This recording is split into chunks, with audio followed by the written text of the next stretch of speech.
Bonjour, bienvenue à Info Mimi. Aujourd'hui, on travaille un atelier ensemble que je juge important et que vous devriez tous et toutes commencer à concevoir. Il s'agit d'une pochette dans laquelle on met toutes les informations nécessaires à la personne qui devra s'occuper de nos affaires si malheureusement on décède ou qu'on est dans l'impossibilité d'effectuer des transactions. Ça peut être parce qu'on est à l'étranger, ça peut être parce que on a reçu malheureusement un mauvais diagnostic de santé. On a besoin d'aide dans nos papiers. Alors, dans notre pochette, qu'elle soit virtuelle, qu'elle soit en papier réel, ça n'a pas d'importance. L'important, c'est la richesse des documents qu'on va mettre à l'intérieur. Je mets toutes sortes de choses, j'ai dressé une liste. L'idée m'est venue du fait que j'ai quelqu'un qui m'est cher, que sa mère est décédée, et là, il se retrouve à faire la vente de la maison, et là, il faut qu'il cherche un peu partout où sont les papiers. Alors, je me suis dit, OK, si moi, un jour, je dois vendre la maison, la mienne, ben, les enfants n'auront pas à chercher tous les papiers. Dans cette pochette, je vais lister tantôt tous les documents qui sont importants, mais je mets une attention spéciale où on la met dans la maison. Est-ce qu'on la met dans la maison? Est-ce qu'on la met dans un coffret de sécurité à la banque, à la caisse et on donne la clé? Est-ce qu'on la met dans un coffre-fort? Est-ce qu'on la met où on met les documents? C'est pas important pour moi de le savoir. C'est important pour la personne à qui vous allez confier vos choses qu'elle le sache. Moi, ma mère, c'était pas compliqué. C'était la commode dans sa chambre, premier tiroir. Tous les papiers importants étaient à cet endroit-là. Pour une autre personne, c'est ailleurs. Si c'est dans le numérique, il n'y a pas de problème. Mais si on n'a pas vos codes d'accès pour avoir accès à l'information, on n'est pas plus avancé. Bon, moi, je suis traditionnelle, j'aime le papier. Bon, j'aime aussi les photographies. J'aime photographier des documents puis les placer dans mon téléphone parce que justement, ça me permet d'y référer rapidement et je suis pas l'as du classement. Donc, je vais vous donner plein de trucs que je suis pas moi la plupart du temps, mais il y a des choses que quand même je fais attention. Alors, dans cette fameuse pochette, ce qu'on devrait retrouver, le mot de passe de votre téléphone, le mot de passe de votre ordinateur, le mot de passe de vos comptes. À quel endroit sont vos comptes bancaires? Le nom de votre planificateur ou de votre planificatrice ou de votre conseiller financier ou de toutes les personnes qui sont susceptibles de vous donner de l'information. Là, ici, on est tous dans les références. Alors, toutes les personnes qui sont importantes et qui pourraient aider la personne que vous avez désignée pour s'occuper de vos dossiers. On les met à cet endroit-là. Dans le monde actuel, vous savez que les gens changent rapidement d'emploi. Donc, prenez le temps de mettre l'institution correcte. Mettez aussi le nom de votre police d'assurance. Si c'est une police d'assurance que vous aviez avec un employeur et que vous êtes en arrêt maladie depuis un certain temps, ben c'est pas évident pour la personne de savoir que vous êtes couvert par l'employeur. On a beau être dans l'intimité, mais c'est rare qu'on confie toutes nos données financières, notre expérience de vie à des gens. Et puis, dans le monde actuel, où on change souvent d'employeur, mais il y a peut-être des restants de fonds de pension qui sont chez certains employeurs qu'on pouvoir aller chercher au décès de la personne ou qu'on peut aller chercher actuellement, mais qu'on n'y a pas pensé. Donc, je vous suggère de mettre la liste de vos employeurs à jour, puis de les mettre aussi dans cette pochette-là. Je vais vous lister des petites choses. Les testaments, si vous en avez, vous les mettez là. Et vous savez que le notaire, quand il a installé le testament, il le fait cataloguer, on va dire, et puis il est facile à retrouver. Si vous avez des causes spéciales dans votre testament, des dons importants, des choses que vous avez le goût de faire, mais que vous n'avez pas jugé bon de l'écrire, parce que souvent ça arrive comme ça, ben mettez une petite liste à côté que vous voulez des choses particulières. Ça peut être que vous ne soyez pas enterré avant 7 jours après votre décès pour laisser le temps à votre âme de monter. C'est correct, c'est légitime, ok? Ça peut être qu'à votre service, il y a une musique spéciale. C'est correct aussi. Mettez des instructions. Les gens qui vont prendre en charge ces moments-là, ils sont dans une douleur profonde, puis c'est facile quand c'est écrit. C'est pas facile quand que une personne a dit quelque chose, puis que l'autre personne a dit autre chose, puis que... Bon. Donc, ici, on liste les choses. D'accord? Si vous avez des bijoux qui doivent retourner, parce que c'est des bijoux de famille qui doivent retourner à des petits-enfants, des petites filles, des bagues qui doivent se transmettre, c'est correct aussi. OK? Donc, mettez le plus d'informations possible. Mettez vos papiers d'assurance. Assurance vie, assurance habitation, assurance auto, mettez-la toutes. OK? Une copie de toutes vos assurances. Parce que la personne qui va s'occuper de vous, si vous êtes décédé, la succession, etc., ben, elle va avoir besoin de ces documents-là. Les assurances, invalidité, maladie grave, toutes ces choses-là. Moi, quand mon fils est décédé, j'ai été chanceuse parce que ma planificatrice financière, coucou Martine, s'est arrangée elle-même pour aller rencontrer les médecins. Parce que moi, mon fils est mort à 15 mois. Et vous pensez que j'avais pas du tout envie d'aller chercher sa police d'assurance, OK? Mais elle a été pour moi, puis elle m'a fait comprendre aussi que cet argent-là était pour m'aider dans ma souffrance à avoir un peu de douceur. Donc, vous voyez qu'au niveau volet assurance, ça va être important ici. Les assurances, en passant, ça arrive assez rapidement après le décès.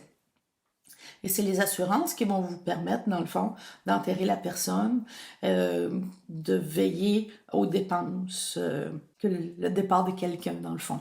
OK? Donc, les assurances, ça vient assez rapidement. Faites attention aussi si vous avez été en amour avec quelqu'un, vous l'avez désigné sur votre police d'assurance, et vous n'avez jamais pensé, après 15 ans, de changer son nom, ben, c'est pas la femme qui va vous accompagner dans les derniers instants qui va avoir l'argent, c'est l'autre personne. Donc ici, on s'assure que les bénéficiaires des polices d'assurance soient les bonnes personnes. D'accord? S'il y a un partage entre 2 ou 3 personnes, les 3 noms sont écrits là. OK? Donc ici, on fait attention à ça. Au niveau des polices d'assurance, j'ai sûrement oublié quelque chose parce que c'est un volet qui est très, très, très important. C'est un volet qu'on n'aime pas. Quand la personne nous lit les clauses d'une police d'assurance, on part dans la lune et on s'occupe d'autres choses. Mais ici, ça serait peut-être bon que vous les regardiez à nouveau parce que avant, on pouvait se fier à la personne qui vendait nos assurances. Elle connaissait notre dossier. Maintenant, on n'est pas sûr des personnes avec qui on transige. Et les polices d'assurance enlèvent de plus en plus d'options sur certaines choses. Je reviens sur la police sur l'assurance sur les maladies graves. Malheureusement, j'ai quelqu'un dans mon entourage qui est tout jeune, qui a une maladie. Et par un heureux hasard, sa mère en avait pris une assurance, puis la petite fille reçoit un montant qui va lui faciliter la vie. Par contre, j'ai jasé avec une autre personne sur les maladies graves, puis elle a dit de faire attention aux listes des maladies qui sont citées parce que plusieurs d'entre elles, ce sont des maladies que le pourcentage des avoirs est minime et que on ne sait pas trop. Donc, il y a du bon, il y a du mauvais. Le gouvernement a mis en place que les personnes âgées, ou toi ou moi, peu importe, on ait des services à domicile.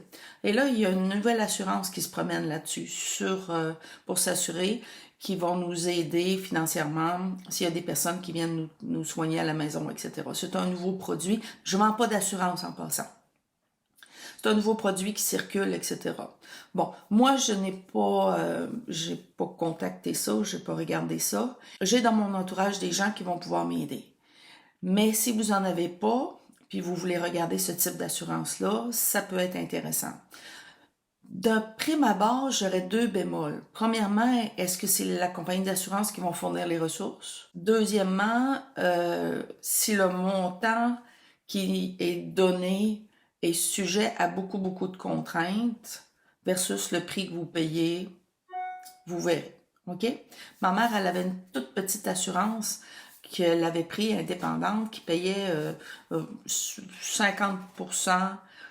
En tout cas, ça donnait 25 $ à toutes les fois qu'elle allait chez le chiro. Ça lui donnait une chambre semi-privée si elle était hospitalisée, etc. Puis c'était très bon. OK? Quand mon père est décédé, le fait de le transférer à ma mère, ça a été un petit peu compliqué. Donc, ici aussi, il y a des transferts d'assurance qui peuvent des fois vous causer problème. Donc, regardez ça. Écoutez, là, tout ce que je vous dis là, ça se fait pas en dedans d'une heure, là. OK? C'est un petit projet à long terme. Tu en fais 1 heure par semaine, puis à la fin, tu vas être contente. OK? Numéro de compte, numéro d'institution, inscription sur Internet, vos mots de passe pour chacun des comptes, si vous faites vos paiements par Internet. Ah, les paiements automatiques. OK? Ce serait intéressant que vous listiez les paiements automatiques quelque part.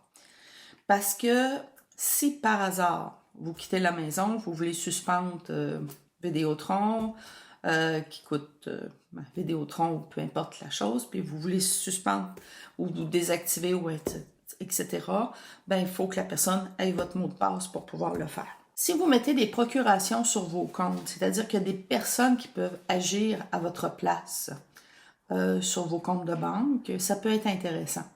Ça peut être intéressant pour les personnes qui partent en voyage. Par exemple, bon, nous, on va partir au mois de novembre, un mois en Espagne, et je peux avoir besoin d'un certain montant d'argent que ma fille va me transférer. Donc, j'aurai les numéros des comptes, etc., pour pouvoir faire le transfert. Mais ici, je vais rajouter quelque chose.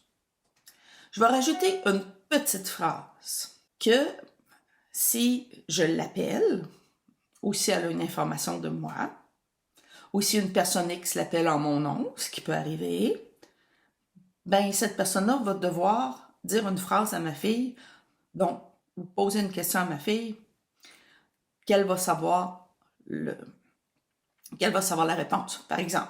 OK? Pas votre famille, votre nom, les adresses, ici et ça. Une affaire bien niaiseuse, là. OK? Comment s'appelait le toutou de ton enfance, ton toutou préféré? C'était Chevalot. Alors, cette question-là permet de confirmer que c'est vraiment moi là, qui fais la demande. OK? On est rendu là. On est rendu dans l'arnaque professionnelle, on est rendu dans... Puis en tant que Canadien, puis même que Québécois, ben on n'est pas sujet à ça, on fait confiance aux gens. Mais ici, il faut faire attention. OK? Donc, essayez de rajouter des petites choses. Si vous changez vos mots de passe régulièrement, ben mettez-les à jour. J'ai lu récemment quelque chose, puis ça m'a fait un petit peu réfléchir. C'est une dame qui s'est trompée en faisant son paiement. Elle a payé à une compagnie de téléphone qu'elle avait antérieurement un montant de 500 $ au lieu de payer son compte d'électricité. Elle a appelé la banque, la caisse, l'institution, peu importe, pour demander d'arrêter le paiement. Ils leur ont dit que c'était pas leur responsabilité. Leur responsabilité, eux autres, était d'effectuer la chose. Elle a appelé l'ancienne compagnie pour leur demander de lui retourner l'argent. Et l'ancienne compagnie lui a dit qu'elle n'avait pas l'argent, qu'elle était en transit quelque part, Donc, vous me voyez venir pour la suite, des heures de plaisir et le 500 $ qui était quelque part perdu dans le virtuel. Donc ici, puis en passant, la dame, elle avait essayé d'effacer les comptes qu'elle faisait pas de paiement, mais elle a eu beaucoup de misère. Les paiements automatiques, je suis pas contre, mais on fait attention. OK? J'amène un autre élément. Je vais amener ici des informations pour vos informations dans le virtuel. Si vous avez un compte PayPal, puis vous avez de l'argent à l'intérieur, parce que vous faites beaucoup de transactions, mais ça va être intéressant de savoir les mots de passe pour vider cet argent-là. Ça va être aussi comment qu'on fait pour se déconnecter de Facebook, du Hotmail, tout ce qui est virtuel. Je vais vous inviter à aller consulter des sites parce que c'est pas ma tasse de thé, mais il y a des procédures à prendre. Moi, je vous invite ici à mettre vos mots de passe. OK? Si vous recevez tout par votre courrier électronique puis que la personne n'a pas accès à vos paiements, ça va être un petit peu difficile. Si comme moi, dans ma vie, j'ai fait beaucoup de changements d'adresse, que j'ai déménagé beaucoup, que ben ça serait peut-être pas mauvais aussi de mettre vos adresses antérieures. Je vous remercie de m'avoir accompagné dans ce tumulte d'informations et je vous invite à faire votre pochette et de glisser tous les renseignements à l'intérieur de parler aux gens qui vous entourent, de leur donner de l'information pour leur éviter des soucis. Et dans le monde actuel, où il y a beaucoup de types de communication, que l'information circule à une vitesse phénoménale, soyez prudents. OK? Soyez prudents à qui vous confiez vos informations. Ne les diluez pas. C'est-à-dire dire un petit peu à chacun, un petit peu à l'autre, un petit peu à l'autre. Non. Confiez ça à des personnes de confiance, à des personnes qui sont à l'aise avec les technologies, à des personnes qui s'entendent bien avec votre entourage.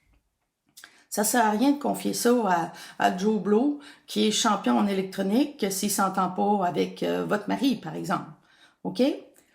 Trouvez une personne de confiance, invitez-la à prendre un café, discutez-lui tranquillement de tout ce que vous avez, demandez-lui si elle est intéressée à le faire.